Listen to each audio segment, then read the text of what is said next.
हाँ जी स्टूडेंट्स, ਅੱਜ ਅਸੀਂ ਆਪਣੀ 12ਵੀਂ ਕਲਾਸ ਦੇ ਸੈਕਸ਼ਨ ਏ ਦਾ 6ਵਾਂ ਐਸੇ ਟੂ ਜੈਂਟਲਮੈਨ ਆਫ ਵਿਰੋਨਾ ਜਿਸ ਨੂੰ ਕਿ ਏ.ਜੇ. ਕਰੋਨੀ ਨੇ ਲਿਖਿਆ ਹੋਇਆ ਹੈ ਉਸ ਦੀਆਂ ਟੈਕਸਚੁਅਲ ਐਕਸਰਸਾਈਜ਼ਸ ਵਿਦ ਸੋਲੂਸ਼ਨਸ ਕਵਰ ਕਰਾਂਗੇ। ਇਹ ਸਾਡੇ ਇਸ ਚੈਪਟਰ ਦਾ ਦੂਸਰਾ ਵੀਡੀਓ ਹੋਏਗਾ। ਸਟੂਡੈਂਟਸ, ਇਸ ਚੈਪਟਰ ਦੀ ਪਹਿਲੀ ਵੀਡੀਓ ਦੇ ਵਿੱਚ ਮੈਂ ਇਸ ਐਸੇ ਦੀ ਕੰਪਰੀਹੈਂਸਿਵ ਐਨਾਲਿਸਿਸ ਅਤੇ ਐਕਸਪਲੇਨੇਸ਼ਨ ਬਹੁਤ ਹੀ ਸਿੰਪਲ ਲੈਂਗੁਏਜ ਦੇ ਵਿੱਚ ਸਮਝਾਈ ਹੈ। ਇਸ ਚੈਪਟਰ ਦੀ ਗਲੋਸਰੀ ਦੇ ਵਿੱਚ ਜਿੰਨੇ ਵੀ ਵਰਡਸ ਆਏ ਨੇ ਮੈਂ ਬਹੁਤ ਹੀ ਡਿਟੇਲ ਦੇ ਵਿੱਚ with the help of pictures ਤੁਹਾਨੂੰ ਸਮਝਾਏ ਨੇ। ਮੈਨੂੰ ਪੂਰੀ ਉਮੀਦ ਹੈ ਕਿ ਤੁਸੀਂ ਇਹ ਵੀਡੀਓ ਜ਼ਰੂਰ ਦੇਖਿਆ ਹੋਵੇਗਾ। ਜੇਕਰ ਕਿਸੇ ਕਾਰਨਵਸ਼ ਤੁਹਾਡਾ ਇਹ ਵੀਡੀਓ ਮਿਸ ਹੋਇਆ ਹੈ ਤਾਂ ਮੈਂ ਉੱਪਰ ਤੁਹਾਨੂੰ ਇਸ ਦਾ ਲਿੰਕ ਪ੍ਰੋਵਾਈਡ ਕਰ ਰਿਹਾ ਹਾਂ, ਜਿਸ ਲਿੰਕ ਤੇ ਜਾ ਕੇ ਤੁਸੀਂ ਇਸ ਵੀਡੀਓ ਨੂੰ ਦੇਖ ਸਕਦੇ ਹੋ, ਕਿਉਂਕਿ ਇਸ ਵੀਡੀਓ ਨੂੰ ਦੇਖਣ ਤੋਂ ਬਾਅਦ ਹੀ ਇਸ ਦੀਆਂ ਐਕਸਰਸਾਈਜ਼ਸ, ਸੋਲੂਸ਼ਨਸ ਅਤੇ ਆਉਣ ਵਾਲੇ ਵੀਡੀਓਜ਼ ਦੇ ਵਿੱਚ ਇਹਨਾਂ ਦੇ ਸ਼ਾਰਟ ਆਨਸਰ ਟਾਈਪ ਕੁਐਸਚਨਸ ਤੇ ਲੌਂਗ ਆਨਸਰ ਟਾਈਪ ਕੁਐਸਚਨਸ ਸਮਝੇ ਜਾ ਸਕਦੇ ਹਨ। ਸਟੂਡੈਂਟਸ, ਮੈਂ +1 ਅਤੇ +2 ਕਲਾਸਿਸ ਦੇ ਜਨਰਲ ਇੰਗਲਿਸ਼ ਅਤੇ ਇਲੈਕਟਿਵ ਇੰਗਲਿਸ਼ ਦੇ ਬਹੁਤ ਸਾਰੇ ਵੀਡੀਓਜ਼ ਬਣਾਏ ਹੋਏ ਹਨ। ਇਹਨਾਂ ਵੀਡੀਓਜ਼ ਨੂੰ ਦੇਖਣ ਦੇ ਲਈ ਤੁਸੀਂ YouTube ਦੀ ਸਰਚ ਬਾਰ ਤੇ ਜਾ ਕੇ ਦੀਪਕ ਸੂਦ ਲਵ ਲਰਨਿੰਗ ਟੂ ਲੀਡ ਟਾਈਪ ਕਰੋ। ਰਿਜ਼ਲਟ ਵਿੱਚ ਆਈ ਪਹਿਲੀ ਸਾਈਟ ਤੇ ਦੀਪਕ ਸੂਦ ਤੇ ਜਾ ਕੇ ਕਲਿੱਕ ਕਰੋ ਤਾਂ ਇਸ ਤਰ੍ਹਾਂ ਤੁਸੀਂ ਚੈਨਲ ਤੇ ਪਹੁੰਚ ਜਾਵੋਗੇ, ਜਿੱਥੇ ਤੁਸੀਂ ਵੀਡੀਓਜ਼ ਦਾ ਇੱਕ ਸੈਕਸ਼ਨ ਦੇਖੋਗੇ। ਵੀਡੀਓਜ਼ ਤੇ ਕਲਿੱਕ ਕਰੋ, ਤੁਹਾਨੂੰ ਮੇਰੀਆਂ ਬਣਾਈਆਂ ਹੋਈਆਂ ਸਾਰੀਆਂ ਵੀਡੀਓਜ਼ ਤੁਹਾਨੂੰ ਮਿਲ ਜਾਣਗੀਆਂ। ਇਸ ਦੇ ਵਿੱਚ +1 +2 ਦੀਆਂ ਸਾਰੀਆਂ ਕਲਾਸਿਸ ਦੀਆਂ ਜੋ ਮੈਂ ਵੀਡੀਓਜ਼ ਬਣਾਈਆਂ ਹਨ ਉਹ ਸ਼ਾਮਿਲ ਹਨ। ਪਲੇਲਿਸਟ ਵਾਲੇ ਸੈਕਸ਼ਨ ਤੇ ਜਾ ਕੇ ਤੁਸੀਂ ਸਾਰੀਆਂ ਪਲੇਲਿਸਟ ਪ੍ਰਾਪਤ ਕਰ ਪਾਓਗੇ, ਜਿਵੇਂ ਕਿ ਕਲਾਸ 12 ਦੀ ਪਲੇਲਿਸਟ ਚੌਥੇ ਨੰਬਰ ਤੇ ਹੈ। ਇਸ ਤੇ ਤੁਸੀਂ ਜਾ ਕੇ ਜਦੋਂ ਵਿਊ ਫੁੱਲ ਪਲੇਲਿਸਟ ਕਰੋਗੇ ਤਾਂ ਤੁਹਾਨੂੰ ਕਲਾਸ 12 ਦੀਆਂ ਸਾਰੀਆਂ ਵੀਡੀਓਜ਼ ਮਿਲ ਜਾਣਗੀਆਂ। ਇਸੇ ਤਰ੍ਹਾਂ ਤੁਸੀਂ ਬਾਕੀ ਕਲਾਸ 11 ਉਹਨਾਂ ਦੀ ਪਲੇਲਿਸਟ ਤੇ ਜਾ ਕੇ ਸਾਰੀਆਂ ਵੀਡੀਓਜ਼ ਪ੍ਰਾਪਤ ਕਰ ਸਕਦੇ ਹੋ। ਅਤੇ ਇਸੇ ਤਰ੍ਹਾਂ ਮੈਂ ਕਲਾਸ 11 ਤੇ ਕਲਾਸ 12 ਦੀਆਂ ਗ੍ਰਾਮਰ ਦੀਆਂ ਵੀਡੀਓ ਲਿਸਟ ਬਣਾਈ ਹੋਈ ਹੈ, ਤਾਂ ਉਹ ਸਾਰੀਆਂ ਵੀਡੀਓਜ਼ ਤੁਹਾਨੂੰ ਪ੍ਰਾਪਤ ਹੋ ਜਾਣਗੀਆਂ। ਅਤੇ ਇੱਕ ਪਲੇਲਿਸਟ ਇੰਗਲਿਸ਼ ਇਲੈਕਟਿਵ ਕਲਾਸ 11 ਦੀ ਵੀ ਹੈ ਅਤੇ ਉਸ ਦੇ ਵਿੱਚ ਤੁਹਾਨੂੰ ਸਾਰੀਆਂ ਕਲਾਸ 11 ਦੀਆਂ ਪਲੇਲਿਸਟ ਪ੍ਰਾਪਤ ਹੋ ਜਾਣਗੀਆਂ। ਤਾਂ ਮੈਂ ਤੁਹਾਨੂੰ ਸਾਰਿਆਂ ਨੂੰ ਅਪੀਲ ਕਰਦਾ ਹਾਂ ਕਿ ਇੱਕ ਵਾਰ ਤੁਸੀਂ ਦੀਪਕ ਸੂਦ ਲਵ ਲਰਨਿੰਗ ਟੂ ਲੀਡ ਚੈਨਲ ਤੇ ਜ਼ਰੂਰ ਵਿਜ਼ਿਟ ਕਰੋ। ਸਟੂਡੈਂਟਸ, ਵੋਕੈਬਲਰੀ ਪ੍ਰੈਕਟਿਸ ਦੀ ਪਹਿਲੀ ਐਕਸਰਸਾਈਜ਼ ਸ਼ੁਰੂ ਕਰਦੇ ਹਾਂ। ਇਸ ਐਕਸਰਸਾਈਜ਼ ਦੇ ਵਿੱਚ ਸਾਨੂੰ ਦੱਸਿਆ ਹੈ ਕਿ form opposites of the words given below using the prefixes im, dis, un and in। ਤਾਂ ਸਾਨੂੰ ਕੁਝ ਵਰਡਸ ਦਿੱਤੇ ਹੋਏ ਆ ਬੱਚਿਓ, ਜਿਸ ਤਰ੍ਹਾਂ ਕਿ ਤੁਸੀਂ ਸਕਰੀਨ ਤੇ ਦੇਖ ਪਾ ਰਹੇ ਹੋ।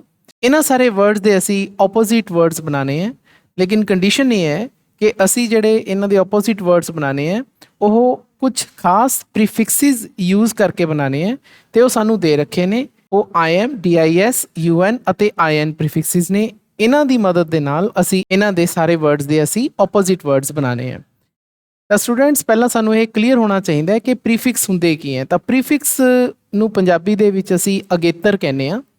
ਤਾਂ ਇਹਦੇ ਵਿੱਚ ਕੀ ਹੁੰਦਾ ਹੈ ਕਿ ਕੁਝ ਵਰਡਸ ਦੇ ਅੱਗੇ ਅਸੀਂ ਕੁਝ ਖਾਸ ਤਰ੍ਹਾਂ ਦੇ ਕਰੈਕਟਰਸ ਲਗਾ ਕੇ ਉਸ ਵਰਡ ਦਾ ਅਸੀਂ ਆਪੋਜ਼ਿਟ ਬਣਾ ਦਿੰਦੇ ਹਾਂ, ਉਸ ਤੋਂ ਉਲਟਾ ਸ਼ਬਦ ਬਣਾ ਦਿੰਦੇ ਹਾਂ।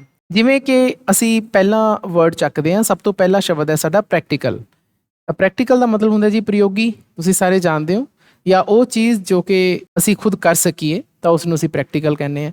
ਲੇਕਿਨ ਜਿਹੜੀ ਚੀਜ਼ ਅਸੀਂ ਕਰ ਨਾ ਪਾਈਏ ਤਾਂ ਅਸੀਂ ਉਸ ਦਾ ਆਪੋਜ਼ਿਟ ਵਰਡ ਹੁੰਦਾ ਹੈ ਜੀ ਇੰਪ੍ਰੈਕਟੀਕਲ। ਤਾਂ ਅਸੀਂ ਕੀ ਕੀਤਾ ਕਿ ਉੱਪਰ ਵਾਲੇ ਜਿਹੜੇ ਸਾਨੂੰ ਪ੍ਰੀਫਿਕਸਿਸ ਦਿੱਤੇ ਸੀ, ਅਸੀਂ ਉਹਦੇ ਵਿੱਚੋਂ im ਯੂਜ਼ ਕਰਕੇ ਉਸ ਦਾ ਪ੍ਰੈਕਟੀਕਲ ਦਾ ਅਸੀਂ ਇੰਪ੍ਰੈਕਟੀਕਲ ਬਣਾ ਲਿਆ। ਦੂਸਰਾ ਸ਼ਬਦ ਹੈ ਜੀ ਸੈਟਿਸਫਾਈਡ। ਨਾਓ ਸੈਟਿਸਫਾਈਡ ਦਾ ਮਤਲਬ ਹੁੰਦਾ ਹੈ ਜੀ ਸੰਤੁਸ਼ਟ ਹੋਣਾ। ਜਦੋਂ ਆਪਾਂ ਕਿਸੇ ਚੀਜ਼ ਦੇ ਨਾਲ ਸੰਤੁਸ਼ਟ ਹੁੰਦੇ ਹਾਂ ਤਾਂ ਅਸੀਂ ਉਸ ਨੂੰ ਸੈਟਿਸਫਾਈਡ ਕਹਿੰਦੇ ਹਾਂ। ਤਾਂ ਇਸ ਦਾ ਉਲਟ ਹੁੰਦਾ ਹੈ ਜੀ ਡਿਸਸੈਟਿਸਫਾਈਡ। ਤਾਂ dis ਅਸੀਂ ਲਗਾ ਕੇ ਇਸ ਸ਼ਬਦ ਦਾ ਆਪੋਜ਼ਿਟ ਬਣਾ ਲਿਆ ਜੀ ਡਿਸਸੈਟਿਸਫਾਈਡ। ਜਦੋਂ ਅਸੰਤੁਸ਼ਟ ਹੋਣਾ ਅਸੀਂ ਉਸ ਨੂੰ ਕਹਿੰਦੇ ਹਾਂ। ਤੀਸਰਾ ਵਰਡ ਹੈ ਜੀ ਇਸ ਸੀਰੀਜ਼ ਦੇ ਵਿੱਚ ਇੰਟੈਂਸ਼ਨਲ। ਨਾਓ ਇੰਟੈਂਸ਼ਨਲ ਦਾ ਮਤਲਬ ਹੁੰਦਾ ਹੈ ਸਾਡੀ ਮਨਸ਼ਾ ਹੁੰਦੀ ਹੈ ਕਿ ਅਸੀਂ ਇਹ ਕੰਮ ਕਰਨਾ ਹੈ, ਤਾਂ ਉਸ ਨੂੰ ਅਸੀਂ ਇੰਟੈਂਸ਼ਨਲ ਕਹਿੰਦੇ ਹਾਂ। ਬਟ ਇੰਟੈਂਸ਼ਨਲ ਦਾ ਉਲਟ ਹੁੰਦਾ ਹੈ ਅਨਇੰਟੈਂਸ਼ਨਲ। ਸਪੋਜ਼ ਕਰੋ ਕਿਸੇ ਤੋਂ ਕੋਈ ਗਲਤੀ ਹੋ ਜੇ, ਆਪਾਂ ਉਸ ਨੂੰ ਕਹਿੰਦੇ ਹਾਂ ਕਿ ਉਸਨੇ ਜਾਣ ਕੇ ਨਹੀਂ ਕੀਤੀ।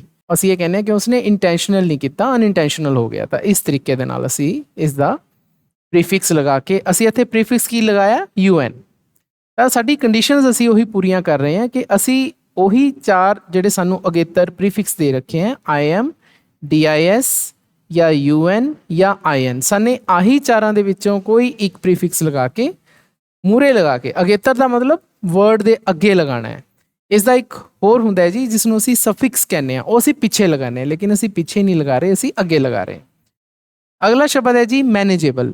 ਤਾਂ ਮੈਨੇਜੇਬਲ ਦਾ ਮਤਲਬ ਹੁੰਦਾ ਹੈ ਜੀ ਜਿਸ ਦਾ ਪ੍ਰਬੰਧ ਕੀਤਾ ਜਾ ਸਕੇ। ਮੈਨੇਜ ਤੋਂ ਹੀ ਬਣਦਾ ਹੈ ਮੈਨੇਜੇਬਲ। ਤਾਂ ਅਸੀਂ ਇਸ ਦੇ ਨਾਲ ਕੀ ਲਗਾਉਂਦੇ ਹਾਂ ਜੀ ਅਨਮੈਨੇਜੇਬਲ। ਤਾਂ ਅਨਮੈਨੇਜੇਬਲ ਦੇ ਵਿੱਚ ਆਪਾਂ ਨੇ ਕੀ ਕੀਤਾ ਕਿ UN ਅਸੀਂ ਅੱਗੇ ਲਗਾ ਲਿਆ ਤੇ ਸਾਡਾ ਇਹ ਵਰਡ ਬਣ ਗਿਆ ਅਨਮੈਨੇਜੇਬਲ। ਉਮੀਦ ਹੈ ਬੱਚਿਓ ਕਿ ਤੁਹਾਨੂੰ ਇਹ ਸਾਰੇ ਸਮਝ ਆ ਰਹੇ ਹੋਣੇ, ਸੌਖੇ ਹੀ ਨੇ। ਉਸ ਤੋਂ ਅੱਗੇ ਹੈ ਜੀ ਸੇਨ। ਸੇਨ ਸ਼ਬਦ ਦਾ ਮਤਲਬ ਹੁੰਦਾ ਹੈ ਜੋ ਬੰਦਾ ਸਹੀ ਸੋਚਦਾ ਹੈ, ਜਿਸ ਦੀ ਸੋਚ ਅੱਛੀ ਹੋਵੇ, ਤਾਂ ਅਸੀਂ ਉਸ ਨੂੰ ਸੇਨ ਕਹਿੰਦੇ ਹਾਂ। ਲੇਕਿਨ ਜਦੋਂ ਅਸੀਂ ਸਾਡੀ ਸੋਚ ਹੀ ਗਲਤ ਹੋਵੇ, ਅਸੀਂ ਉਲਟ ਸੋਚੀਏ, ਗਲਤ ਸੋਚੀਏ, ਤਾਂ ਅਸੀਂ ਉਸ ਨੂੰ ਕਹਿੰਦੇ ਹਾਂ ਇਨਸੇਨ। ਤਾਂ ਇਹ ਇਨਸੇਨ ਹੋ ਗਿਆ ਜੀ। ਮੈਚਿਓਰ। ਮੈਚਿਓਰ ਦਾ ਮਤਲਬ ਹੁੰਦਾ ਹੈ ਪਰਿਪੱਕ। ਮੰਨ ਲਓ ਹੁਣ ਕੋਈ ਬੱਚਾ ਵੱਡਾ ਹੋ ਜਾਂਦਾ ਹੈ, ਉਸ ਨੂੰ ਦੁਨੀਆਦਾਰੀ ਦੀ ਸਮਝ ਆ ਜਾਂਦੀ ਹੈ, ਤਾਂ ਅਸੀਂ ਉਸ ਨੂੰ ਕਹਿੰਦੇ ਹਾਂ ਕਿ ਉਹ ਮੈਚਿਓਰ ਹੋ ਗਿਆ। ਲੇਕਿਨ ਕਈ ਵਾਰੀ ਬੱਚੇ ਵੱਡੇ ਹੋ ਜਾਂਦੇ ਨੇ, ਫਿਰ ਵੀ ਉਹਨਾਂ 'ਚ ਮੈਚਿਓਰਿਟੀ ਨਹੀਂ ਆਉਂਦੀ, ਉਹਨਾਂ 'ਚ ਦੁਨੀਆਦਾਰੀ ਵਾਲੀ ਗੱਲ ਨਹੀਂ ਆਉਂਦੀ, ਤਾਂ ਅਸੀਂ ਉਸ ਨੂੰ ਕਹਿੰਦੇ ਹਾਂ ਉਸ ਦਾ ਉਲਟ ਹੁੰਦਾ ਜੀ ਇਮੈਚਿਓਰ। ਤਾਂ ਅਸੀਂ ਇੱਥੇ ਕਿਹੜਾ ਪ੍ਰੀਫਿਕਸ ਯੂਜ਼ ਕੀਤਾ IM। ਤਾਂ IM ਲਗਾ ਕੇ ਅਸੀਂ ਉਹੀ ਵਰਡ ਪਿੱਛੇ ਲਗਾ ਦੇਣਾ ਇਮੈਚਿਓਰ। ਅਸੀਂ ਇੱਥੇ IM ਵਰਡ ਯੂਜ਼ ਕਰਕੇ ਉਸ ਨੂੰ ਬਣਾ ਲਿਆ। ਨੈਕਸਟ ਵਰਡ ਹੈ ਜੀ ਸਾਡਾ ਆਰਟੀਕੂਲੇਟ। ਨਾ ਆਰਟੀਕੂਲੇਟ ਵਰਡ ਦਾ ਮਤਲਬ ਹੁੰਦਾ ਹੈ, ਮੰਨ ਲਓ ਆਪਾਂ ਕਿਸੇ ਟੀਚਰ ਦੀ ਗੱਲ ਕਰੀਏ ਕਿ ਉਹ ਬਹੁਤ ਕਲੀਅਰ ਤਰੀਕੇ ਦੇ ਨਾਲ, ਸਾਫ਼ ਤਰੀਕੇ ਦੇ ਨਾਲ ਅਤੇ ਬਹੁਤ ਹੀ ਅਸਰਦਾਰ ਤਰੀਕੇ ਦੇ ਨਾਲ ਆਪਣੀ ਗੱਲ ਸਮਝਾਵੇ, ਤਾਂ ਆਪਾਂ ਉਸ ਨੂੰ ਕਹਿੰਦੇ ਆ ਆਰਟੀਕੂਲੇਟ। ਲੇਕਿਨ ਇਸ ਦਾ ਉਲਟ ਹੁੰਦਾ ਹੈ ਜੀ ਇਨਆਰਟੀਕੂਲੇਟ। ਤਾਂ ਅਸੀਂ ਇੱਥੇ ਜਿਹੜਾ ਪ੍ਰੀਫਿਕਸ ਯੂਜ਼ ਕੀਤਾ ਉਹ ਹੈ ਜੀ IN। ਤਾਂ ਇਨਆਰਟੀਕੂਲੇਟ ਇਸ ਦਾ ਉਲਟ ਹੋ ਗਿਆ। ਅਸੀਂ ਜੀ ਅਗਲੇ ਵਰਡਸ ਦੇਖਦੇ ਹਾਂ। ਉਸ ਦੇ ਵਿੱਚ ਸਾਡਾ ਪਹਿਲਾ ਆਉਂਦਾ ਜੀ ਕਨੈਕਟ। ਕਨੈਕਟ ਦਾ ਮਤਲਬ ਤਾਂ ਸੰਪਰਕ ਸਥਾਪਿਤ ਕਰਨਾ ਹੁੰਦਾ ਹੈ ਜੀ। ਤਾਂ ਇਸ ਦਾ ਉਲਟ ਸ਼ਬਦ ਹੋ ਗਿਆ ਜੀ ਡਿਸਕਨੈਕਟ। ਜਦੋਂ ਸਪੋਜ਼ ਕਰੋ ਕਿ ਸਾਡਾ ਮੋਬਾਈਲ ਕੰਪਿਊਟਰ ਦੇ ਨਾਲ ਅਟੈਚ ਨਾ ਹੋਵੇ, ਆਪਾਂ ਕਹਿੰਦੇ ਡਿਸਕਨੈਕਟ ਹੋ ਗਿਆ ਜੀ, ਤਾਂ ਅਸੀਂ DIS ਅੱਗੇ ਲਗਾਤਾ, ਤਾਂ ਡਿਸਕਨੈਕਟ ਹੋ ਗਿਆ ਜੀ। ਮੋਰਟਲ। ਮੋਰਟਲ ਦਾ ਮਤਲਬ ਹੁੰਦਾ ਹੈ ਜੀ ਜੋ ਚੀਜ਼ ਨਾਸ਼ਵਾਨ ਹੈ। ਦੁਨੀਆ ਦੀ ਹਰ ਇੱਕ ਚੀਜ਼ ਨੂੰ ਕਿਹਾ ਜਾਂਦਾ ਕਿ ਨਾਸ਼ਵਾਨ ਹੈ, ਲੇਕਿਨ ਕੋਈ ਚੀਜ਼ ਅਜਿਹੀ ਵੀ ਹੋ ਸਕਦੀ ਹੈ ਜਿਸ ਦਾ ਅੰਤ ਨਹੀਂ ਹੁੰਦਾ, ਤਾਂ ਅਸੀਂ ਉਸ ਨੂੰ ਕਹਿੰਦੇ ਆ ਇਮੋਰਟਲ। ਤਾਂ ਇੱਥੇ ਅਸੀਂ ਕੀ ਵਰਡ ਲਗਾਇਆ, ਤਾਂ ਅਸੀਂ ਇੱਥੇ ਕਿਹੜਾ ਪ੍ਰੀਫਿਕਸ ਲਗਾਇਆ ਜੀ IM। ਤਾਂ IM ਲਗਾ ਕੇ ਅਸੀਂ ਇਸ ਦਾ ਉਲਟ ਬਣਾ ਲਿਆ ਜੀ। ਅੱਗੇ ਜੀ ਫਲੈਮੇਬਲ। ਫਲੈਮੇਬਲ ਦਾ ਮਤਲਬ ਹੁੰਦਾ ਹੈ ਜੋ ਚੀਜ਼ ਜਲ ਸਕਦੀ ਹੈ, ਜਿਸ ਚੀਜ਼ ਨੂੰ ਜਲਾਇਆ ਜਾ ਸਕਦਾ ਹੈ, ਅਸੀਂ ਉਸ ਨੂੰ ਫਲੈਮੇਬਲ ਕਹਿੰਦੇ ਹਾਂ। ਜਿਸ ਚੀਜ਼ ਨੂੰ ਨਹੀਂ ਜਲਾਇਆ ਜਾ ਸਕਦਾ ਤਾਂ ਅਸੀਂ ਉਸ ਨੂੰ ਕਹਿੰਦੇ ਹਾਂ ਇਨਫਲੈਮੇਬਲ। ਤਾਂ IN ਲਗਾ ਕੇ ਅਸੀਂ ਇਸ ਦਾ ਉਲਟ ਲਗਾ ਲਿਆ ਜੀ ਇਨਫਲੈਮੇਬਲ। ਫੋਰਚੂਨੇਟਲੀ ਦਾ ਮਤਲਬ ਹੁੰਦਾ ਹੈ ਕਿਸਮਤ ਨਾਲ ਜੀ। ਫੋਰਚੂਨੇਟ ਸ਼ਬਦ ਤੋਂ ਹੀ ਫੋਰਚੂਨੇਟਲੀ ਬਣਦਾ ਹੈ, ਕਿਸਮਤ ਨਾਲ। ਲੇਕਿਨ ਕੋਈ ਬਦਕਿਸਮਤੀ ਵਾਲੀ ਗੱਲ ਹੋ ਜੇ ਤਾਂ ਅਸੀਂ ਉਸ ਨੂੰ ਕਹਿੰਦੇ ਹਾਂ ਅਨਫੋਰਚੂਨੇਟਲੀ। ਤਾਂ ਅਸੀਂ ਇੱਥੇ ਕਿਹੜਾ ਪ੍ਰੀਫਿਕਸ ਯੂਜ਼ ਕੀਤਾ ਜੀ UN। ਤਾਂ ਅਨਫੋਰਚੂਨੇਟਲੀ ਸਾਡਾ ਹੋ ਗਿਆ ਜੀ। ਨੈਕਸਟ ਵਰਡ ਹੈ ਜੀ ਸਾਡਾ ਅਗਰੀ। ਅਗਰੀ ਦਾ ਮਤਲਬ ਮੰਨ ਜਾਂਦੇ ਹਾਂ ਕਿ ਹਾਂ ਉਸਨੇ ਜੋ ਗੱਲ ਕਹੀ ਹੈ ਉਹੀ ਠੀਕ ਹੈ, ਤਾਂ ਉਸ ਨੂੰ ਅਸੀਂ ਅਗਰੀ ਕਹਿੰਦੇ ਹਾਂ, ਲੇਕਿਨ ਉਸ ਦਾ ਉਲਟ ਹੁੰਦਾ ਹੈ ਜੀ ਡਿਸਐਗਰੀ। ਤਾਂ ਡਿਸਐਗਰੀ ਦੇ ਵਿੱਚ ਅਸੀਂ ਕੀ ਲਗਾਇਆ ਪ੍ਰੀਫਿਕਸ DIS। ਤਾਂ DIS ਅੱਗੇ ਲਗਾ ਕੇ ਅਸੀਂ ਡਿਸਐਗਰੀ ਬਣਾ ਲਿਆ। ਮਾਊਂਟ। ਮਾਊਂਟ ਦਾ ਮਤਲਬ ਹੁੰਦਾ ਹੈ ਜਦੋਂ ਕਿਸੇ ਚੀਜ਼ ਦੇ ਉੱਪਰ ਆਪਾਂ ਕਿਸੇ ਚੀਜ਼ ਨੂੰ ਟਿਕਾਉਂਦੇ ਹਾਂ ਤਾਂ ਉਸ ਨੂੰ ਮਾਊਂਟ ਕਿਹਾ ਜਾਂਦਾ ਹੈ। ਤਾਂ ਮਾਊਂਟ ਦਾ ਉਲਟ ਹੋ ਗਿਆ ਡਿਸਮਾਊਂਟ। ਮੰਨ ਲਓ ਆਪਾਂ ਨੇ ਚੀਜ਼ ਨੂੰ ਹਟਾਤਾ ਤਾਂ ਅਸੀਂ ਉਸ ਨੂੰ ਕਹਿ ਦਿੰਦੇ ਹਾਂ ਡਿਸਮਾਊਂਟ। ਤਾਂ DIS ਲੱਗਦਾ ਹੈ ਜੀ ਡਿਸਮਾਊਂਟ। ਆਰਮਡ। ਆਰਮਡ ਦਾ ਮਤਲਬ ਹੁੰਦਾ ਹੈ ਹਥਿਆਰਾਂ ਨਾਲ ਜਦੋਂ ਕੋਈ ਲੈਸ ਹੋਵੇ ਕੋਈ ਚੀਜ਼, ਤਾਂ ਅਸੀਂ ਉਸ ਨੂੰ ਆਰਮਡ ਕਹਿੰਦੇ ਹਾਂ। ਲੇਕਿਨ ਜਿਸ ਕੋਲੇ ਹਥਿਆਰ ਨਾ ਹੋਣ ਤਾਂ ਅਸੀਂ ਉਸ ਨੂੰ ਕਹਿੰਦੇ ਹਾਂ ਅਨਆਰਮਡ। ਤਾਂ ਇਹ ਹੋ ਗਈ ਜੀ ਸਾਡੀ ਪਹਿਲੀ ਵੋਕੈਬਲਰੀ ਪ੍ਰੈਕਟਿਸ ਦੀ ਐਕਸਰਸਾਈਜ਼। ਸਟੂਡੈਂਟਸ ਹੁਣ ਅਸੀਂ ਆਪਣੀ ਵੋਕੈਬਲਰੀ ਪ੍ਰੈਕਟਿਸ ਦੀ ਦੂਸਰੀ ਐਕਸਰਸਾਈਜ਼ ਕਰਨ ਜਾ ਰਹੇ ਹਾਂ। ਬੜੇ ਹੀ ਇੰਟਰਸਟਿੰਗ ਐਕਸਰਸਾਈਜ਼ ਹੈ ਸਟੂਡੈਂਟਸ। ਇਸ ਦੇ ਵਿੱਚ ਕੀ ਹੈ ਕਿ ਸਾਨੂੰ ਕੁਝ ਵਰਡਸ ਦਿੱਤੇ ਹੋਏ ਦੇਖੋ ਟੇਬਲ ਦੇ ਵਿੱਚ। ਟੋਟਲ ਇਹ 7 ਵਰਡਸ ਹੈ ਤੇ ਨੀਚੇ 7 ਹੀ ਸੈਂਟੈਂਸਿਸ ਹੈ। ਆਪਾਂ ਨੇ ਇਹ ਸੈਂਟੈਂਸਿਸ ਨੂੰ ਫਿਲ ਕਰਨਾ ਹੈ ਉੱਪਰ ਵਾਲੇ ਵਰਡਸ ਦੇ ਨਾਲ। ਤਾਂ ਇੱਕ ਤਰ੍ਹਾਂ ਦੇ ਨਾਲ ਫਿਲ ਇਨ ਦੀ ਬਲੈਂਕਸ ਹੈ। ਲੇਕਿਨ ਇਸ ਐਕਸਰਸਾਈਜ਼ ਦੇ ਵਿੱਚ ਇੱਕ ਚੀਜ਼ ਖਾਸ ਹੈ, ਜੇ ਤੁਸੀਂ ਇਹ ਵਰਡਸ ਦੇਖੋ ਜਿਵੇਂ ਬੋਲ ਕੇ ਤੁਹਾਨੂੰ ਦੱਸਦਾ ਹੈ ਐਕਸਕਰਸ਼ਨ, ਟ੍ਰਿਪ, ਜਰਨੀ, ਟੂਰ, ਐਕਸਪੀਡੀਸ਼ਨ, ਪਿਲਗ੍ਰਿਮੇਜ, ਵੋਏਜ, ਇਹ ਸਾਰੇ ਵਰਡਸ ਕਿਸੇ ਨਾ ਕਿਸੇ ਯਾਤਰਾ ਬਾਰੇ ਦੱਸਦੇ ਹੈ। ਟ੍ਰਿਪ, ਟੂਰ, ਜਰਨੀ ਵਰਗੇ ਵਰਡਸ ਤਾਂ ਤੁਸੀਂ ਆਮ ਰੋਜ਼ਾਨਾ ਲਾਈਫ ਦੇ ਵਿੱਚ ਸੁਣਦੇ ਰਹਿੰਦੇ ਹੋ। ਇਸੇ ਤਰ੍ਹਾਂ ਐਕਸਕਰਸ਼ਨ, ਐਕਸਪੀਡੀਸ਼ਨ ਅਤੇ ਵੋਏਜ ਵੀ ਇਸੇ ਤਰ੍ਹਾਂ ਦੇ ਵਰਡਸ ਹੀ ਹੈ, ਲੇਕਿਨ ਇਹਨਾਂ ਦੇ ਯੂਜ਼ ਅਲੱਗ-ਅਲੱਗ ਹੈ। ਤਾਂ ਇਹ ਸਮਝਣ ਵਾਲੀ ਐਕਸਰਸਾਈਜ਼ ਹੈ ਸਟੂਡੈਂਟਸ। ਤਾਂ ਆਪਾਂ ਜਿਵੇਂ ਜਿਵੇਂ ਸੈਂਟੈਂਸ ਕਰਾਂਗੇ ਤਾਂ ਤੁਹਾਨੂੰ ਇਹ ਕਲੀਅਰ ਹੁੰਦੇ ਜਾਣਗੇ। ਤਾਂ ਫਸਟ ਸੈਂਟੈਂਸ ਹੈ ਜੀ the shrine was a place of dash. Now students, shrine ਇੱਕ ਧਾਰਮਿਕ ਸਥਾਨ ਨੂੰ ਕਿਹਾ ਜਾਂਦਾ ਹੈ। ਤਾਂ ਹੁਣ ਇੱਥੇ ਜਦੋਂ ਵੀ ਅਸੀਂ ਕਿਸੇ ਧਾਰਮਿਕ ਸਥਾਨ ਦੀ ਯਾਤਰਾ ਕਰਦੇ ਹਾਂ ਤਾਂ ਅਸੀਂ ਉਸ ਯਾਤਰਾ ਨੂੰ ਪਿਲਗ੍ਰਿਮੇਜ ਕਹਿੰਦੇ ਹਾਂ। ਤਾਂ ਪਿਲਗ੍ਰਿਮੇਜ ਦਾ ਮਤਲਬ ਹੁੰਦਾ ਹੈ ਜੀ ਕਿ ਜਦੋਂ ਆਪਾਂ ਕਿਸੇ ਧਾਰਮਿਕ ਸਥਾਨ ਦੀ ਯਾਤਰਾ ਕਰੀਏ, ਕਿਸੇ ਮੰਦਿਰ ਜਾਈਏ, ਗੁਰਦੁਆਰਾ ਸਾਹਿਬ ਜਾਈਏ, ਤਾਂ ਅਸੀਂ ਉਸ ਨੂੰ ਅਸੀਂ ਪਿਲਗ੍ਰਿਮੇਜ ਕਹਿੰਦੇ ਹਾਂ। ਤਾਂ ਅਸੀਂ ਇਸ ਸੈਂਟੈਂਸ ਦੇ ਵਿੱਚ ਕਿਹੜਾ ਵਰਡ ਪਾਵਾਂਗੇ ਜੀ? ਪਿਲਗ੍ਰਿਮੇਜ। ਦੂਸਰਾ ਸੈਂਟੈਂਸ ਹੈ ਜੀ, the Titanic sank in April 1912 on its maiden dash from Southampton to New York. ਤਾਂ ਟਾਈਟੈਨਿਕ ਦੇ ਬਾਰੇ ਤੁਸੀਂ ਸਾਰੇ ਜਾਣਦੇ ਹੋ, ਬਹੁਤ ਹੀ ਫੇਮਸ ਮੂਵੀ ਵੀ ਇਸ 'ਤੇ ਬਣੀ ਹੈ। ਤਾਂ ਸਾਨੂੰ ਪਤਾ ਹੈ ਕਿ April 1912 ਦੇ ਵਿੱਚ ਇਹ ਆਪਣੀ ਪਹਿਲੀ ਯਾਤਰਾ ਦੇ ਦੌਰਾਨ ਹੀ ਸਮੁੰਦਰ ਦੇ ਵਿੱਚ ਸਮਾ ਗਿਆ ਸੀ ਕਿਸੇ ਐਕਸੀਡੈਂਟ ਦੇ ਕਰਕੇ। ਇਹ ਸਾਊਥਹੈਂਪਟਨ ਤੋਂ ਨਿਊਯਾਰਕ ਜਾ ਰਿਹਾ ਸੀ ਉਸ ਸਮੇਂ। ਤਾਂ ਜਦੋਂ ਵੀ ਬੱਚਿਓ ਕਿਸੇ ਸਮੁੰਦਰੀ ਯਾਤਰਾ ਦਾ ਜ਼ਿਕਰ ਹੁੰਦਾ ਹੈ ਤਾਂ ਅਸੀਂ ਉਸ ਨੂੰ ਇੰਗਲਿਸ਼ ਦੇ ਵਿੱਚ ਵੋਏਜ ਕਹਿੰਦੇ ਹਾਂ। ਵੋਏਜ। ਤਾਂ ਸਮੁੰਦਰੀ ਯਾਤਰਾ ਦਾ ਇੰਗਲਿਸ਼ ਮਤਲਬ ਹੁੰਦਾ ਹੈ ਵੋਏਜ। ਤਾਂ ਕਿਉਂਕਿ ਇੱਥੇ ਸਮੁੰਦਰੀ ਯਾਤਰਾ ਦਾ ਹੀ ਵਰਣਨ ਹੈ, ਇਸ ਕਰਕੇ ਅਸੀਂ ਇੱਥੇ ਮੇਡਨ ਵੋਏਜ ਵਰਡ ਲਗਾਵਾਂਗੇ। ਥਰਡ ਸੈਂਟੈਂਸ ਹੈ ਜੀ, the students went on an dash to the caves. ਇੱਥੇ ਵਿਦਿਆਰਥੀਆਂ ਦਾ ਵਰਣਨ ਹੈ ਤੇ ਉਹ ਕਿਤੇ ਗਏ ਨੇ ਗੁਫਾਵਾਂ ਦੇ ਵਿੱਚ। ਤਾਂ ਹੁਣ ਅਸੀਂ ਕਿਹੜਾ ਵਰਡ ਲਗਾਈਏ? ਤਾਂ ਸਟੂਡੈਂਟਸ ਇੱਥੇ ਜਿਹੜਾ ਵਰਡ ਆਏਗਾ ਉਹ ਆਏਗਾ ਐਕਸਕਰਸ਼ਨ। ਨੋ ਐਕਸਕਰਸ਼ਨ ਦਾ ਮਤਲਬ ਹੁੰਦਾ ਹੈ ਜਦੋਂ ਸਪੋਜ਼ ਕਰੋ ਤੁਸੀਂ ਕਿਸੇ ਥਾਂ 'ਤੇ ਜਾਂਦੇ ਹੋ ਕਿਸੇ ਐਜੂਕੇਸ਼ਨ ਪਰਪਸ ਦੇ ਨਾਲ ਜਾਂ ਜਨਰਲ ਪਰਪਸ ਦੇ ਨਾਲ ਜਾਂਦੇ ਹੋ, ਜਿੱਥੇ ਕਿ ਤੁਹਾਨੂੰ ਕੁਝ ਸਿੱਖਿਆ ਮਿਲੇ, ਕੋਈ ਜਾਣਕਾਰੀ ਮਿਲੇ, ਤਾਂ ਅਸੀਂ ਉਸ ਨੂੰ ਐਕਸਕਰਸ਼ਨ ਕਹਿੰਦੇ ਹਾਂ। ਅਸੀਂ ਇੱਥੇ ਐਕਸਕਰਸ਼ਨ ਲਾਵਾਂਗੇ ਕਿਉਂਕਿ ਸਟੂਡੈਂਟਸ ਕੇਵ 'ਚ ਗਏ ਨੇ, ਕੁਝ ਜਾਣਕਾਰੀ ਲੈਣ ਲਈ ਗਏ ਨੇ। ਐਕਸਕਰਸ਼ਨ ਦਾ ਮਤਲਬ ਬੱਚਿਓ ਇੰਜੋਇਮੈਂਟ ਨਾਲ ਵੀ ਹੁੰਦਾ ਹੈ। ਜਿੱਥੇ ਅਸੀਂ ਜਾ ਕੇ ਇੰਜੋਇਮੈਂਟ ਕਰ ਸਕੀਏ ਤਾਂ ਅਸੀਂ ਉੱਥੇ ਵੀ ਐਕਸਕਰਸ਼ਨ ਯੂਜ਼ ਕਰ ਸਕਦੇ ਹਾਂ। ਤਾਂ ਇੱਥੇ ਅਸੀਂ ਵਰਡ ਕਿਹੜਾ ਯੂਜ਼ ਕਰਾਂਗੇ ਜੀ? ਐਕਸਕਰਸ਼ਨ। ਨੈਕਸਟ ਹੈ ਜੀ sentence, he led a military dash against the terrorist. ਉਸਨੇ ਆਤੰਕਵਾਦੀਆਂ ਦੇ ਖਿਲਾਫ ਇੱਕ ਮਿਲਟਰੀ ਡੈਸ਼ ਨੂੰ ਲੀਡ ਕੀਤਾ, ਉਸ ਦੀ ਅਗਵਾਈ ਕੀਤੀ। ਤਾਂ ਸਟੂਡੈਂਟ, ਜਦੋਂ ਅਸੀਂ ਕਿਸੇ ਖਾਸ ਪਰਪਸ ਦੇ ਨਾਲ ਕਿਤੇ ਜਾਂਦੇ ਹਾਂ, ਕੋਈ ਸਪੈਸੀਫਿਕ ਪਰਪਸ ਹੁੰਦਾ ਹੈ, ਸਿਰਫ ਉੱਥੇ ਇੰਜੋਇਮੈਂਟ ਨਹੀਂ ਹੁੰਦਾ ਜਾਂ ਸਿਰਫ ਉੱਥੇ ਜਾਣਕਾਰੀ ਲੈਣਾ ਨਹੀਂ ਹੁੰਦਾ, ਲੇਕਿਨ ਉਸਦਾ ਕੋਈ ਖਾਸ ਮਕਸਦ ਹੁੰਦਾ ਹੈ, ਤਾਂ ਅਸੀਂ ਉੱਥੇ ਲਗਾਉਂਦੇ ਹਾਂ ਐਕਸਪੀਡੀਸ਼ਨ। ਐਕਸਪੀਡੀਸ਼ਨ ਤੇ ਐਕਸਕਰਸ਼ਨ ਦੇ ਵਿੱਚ ਡਿਫਰੈਂਸ ਹੈ ਜੀ, ਇਹ ਧਿਆਨ 'ਚ ਰੱਖਣਾ ਹੈ। ਮੈਂ ਇੱਕ ਵਾਰੀ ਫੇਰ ਕਲੀਅਰ ਕਰ ਦਿੰਦਾ। ਐਕਸਕਰਸ਼ਨ ਦਾ ਮਤਲਬ ਹੁੰਦਾ ਹੈ ਜਸਟ ਆਪਾਂ ਕਿਤੇ ਇੰਜੋਇਮੈਂਟ ਕਰਨ ਜਾਈਏ ਜਾਂ ਹਲਕੀ ਜਿਹੀ ਜਾਣਕਾਰੀ ਲੈਣ ਜਾਈਏ ਤਾਂ ਅਸੀਂ ਉੱਥੇ ਐਕਸਕਰਸ਼ਨ ਲਗਾਉਂਦੇ ਹਾਂ। ਲੇਕਿਨ ਜਦੋਂ ਅਸੀਂ ਕੋਈ ਖਾਸ ਪਰਪਸ ਨਾਲ ਕਿਤੇ ਜਾਈਏ, ਸਾਡਾ ਕੋਈ ਖਾਸ ਮਕਸਦ ਹੋਵੇ, ਸਪੈਸੀਫਿਕ ਟਾਸਕ ਹੋਵੇ, ਅਸੀਂ ਉੱਥੇ ਐਕਸਪੀਡੀਸ਼ਨ ਲਗਾਉਂਦੇ ਹਾਂ। ਜਿਵੇਂ ਕਿ ਇਸ ਚੌਥੇ ਸੈਂਟੈਂਸ ਦੇ ਵਿੱਚ ਮਿਲਟਰੀ ਐਕਸਪੀਡੀਸ਼ਨ ਆਇਆ। ਤਾਂ ਪੰਜਵਾਂ ਸੈਂਟੈਂਸ ਹੈ ਜੀ, she went to America on a promotional dash for her new cosmetic range. ਤਾਂ ਉਹ ਅਮਰੀਕਾ ਗਈ, USA ਗਈ, ਕਾਹਦੇ ਲਈ? ਕਿਉਂਕਿ ਉਸਨੇ ਕੁਝ ਕਾਸਮੈਟਿਕਸ ਪ੍ਰੋਡਕਟਸ ਬਣਾਏ ਸੀ। ਕਾਸਮੈਟਿਕ ਦਾ ਮਤਲਬ ਮੇਕਅਪ ਵਾਲੇ ਪ੍ਰੋਡਕਟਸ ਬਣਾਏ ਸੀ, ਤਾਂ ਉਸਦੀ ਉਹ ਪ੍ਰਮੋਸ਼ਨ ਕਰਨ ਦੇ ਲਈ ਉਹ USA ਗਈ। ਹੁਣ ਸਟੂਡੈਂਟਸ, ਇੱਥੇ ਦੋ ਵਰਡ ਸਾਡੇ ਧਿਆਨ 'ਚ ਰੱਖਣ ਵਾਲੇ ਨੇ, ਇੱਕ ਹੈ ਟੂਰ, ਇੱਕ ਹੈ ਟ੍ਰਿਪ। ਤਾਂ ਕਈ ਸਟੂਡੈਂਟਸ ਟੂਰ ਤੇ ਟ੍ਰਿਪ ਨੂੰ ਇੱਕੋ ਸਮਝਦੇ ਨੇ, ਇੱਕੋ ਨਹੀਂ ਹੈਗੇ। ਟੂਰ ਤੇ ਟ੍ਰਿਪ ਦੇ ਵਿੱਚ ਫਰਕ ਹੈ। ਇੱਥੇ ਅਸੀਂ ਵਰਡ ਜਿਹੜਾ ਯੂਜ਼ ਕਰਾਂਗੇ ਉਹ ਹੈ ਟੂਰ, TOUR। ਨਾ ਜਿਹੜਾ TOUR ਹੈ ਅਸੀਂ ਕਿੱਥੇ ਯੂਜ਼ ਕਰਦੇ ਹਾਂ? ਜਦੋਂ ਸਪੋਜ਼ ਕਰੋ ਅਸੀਂ ਕਿਤੇ ਜਾਂਦੇ ਹਾਂ, ਲੇਕਿਨ ਅਸੀਂ ਕਈ ਜਗ੍ਹਾ ਰੁਕਦੇ ਹਾਂ, ਇੱਕ ਜਗ੍ਹਾ ਨਹੀਂ ਜਾਂਦੇ, ਅਸੀਂ ਕਈ ਜਗ੍ਹਾ ਜਾਂਦੇ ਹਾਂ। ਦੇਖੋ USA ਗਈ ਹਾਂ, USA ਤਾਂ ਬਹੁਤ ਵੱਡਾ ਹੈ, ਹੋ ਸਕਦਾ ਵਾਸ਼ਿੰਗਟਨ ਵੀ ਗਈ ਹੋਵੇ, ਹੋ ਸਕਦਾ ਨਿਊਯਾਰਕ ਵੀ ਗਈ ਹੋਵੇ ਆਪਣੇ ਕਾਸਮੈਟਿਕਸ ਪ੍ਰੋਡਕਟਸ ਦੀ ਪ੍ਰਮੋਸ਼ਨ ਦੇ ਲਈ, ਤਾਂ ਉਹ ਕਈ ਜਗ੍ਹਾ ਗਈ ਹੋਣੀ। ਤਾਂ ਜਦੋਂ ਸਾਡੀ ਯਾਤਰਾ ਦੇ ਵਿੱਚ ਕਈ ਸਾਰੇ ਸਟਾਪਸ ਹੁੰਦੇ ਹੈ ਤਾਂ ਅਸੀਂ ਫਿਰ ਉਸ ਨੂੰ ਟੂਰ ਕਹਿੰਦੇ ਹਾਂ। ਲੇਕਿਨ ਟ੍ਰਿਪ ਇਸ ਤੋਂ ਥੋੜ੍ਹਾ ਜਿਹਾ ਡਿਫਰੈਂਟ ਹੈ, ਉਹ ਮੈਂ ਤੁਹਾਨੂੰ ਅੱਗੇ ਦੱਸੂੰਗਾ। ਪਹਿਲਾਂ ਆਪਾਂ F ਸੈਂਟੈਂਸ ਕਰਦੇ ਹਾਂ। ਕਹਿੰਦੇ it is a day's dash by bus. ਤਾਂ ਜਰਨੀ, ਇਹ ਤਾਂ ਸਾਨੂੰ ਪਤਾ ਹੈ ਜਦੋਂ ਵੀ ਅਸੀਂ ਬਾਏ ਬੱਸ ਜਾਂ ਬਾਏ ਕਾਰ ਵਗੈਰਾ ਯੂਜ਼ ਕਰਦੇ ਹਾਂ ਤਾਂ ਅਸੀਂ ਉੱਥੇ ਵਰਡ ਜਰਨੀ ਯੂਜ਼ ਕਰਦੇ ਹਾਂ। ਤਾਂ ਜਰਨੀ ਦਾ ਮਤਲਬ ਹੁੰਦਾ ਯਾਤਰਾ।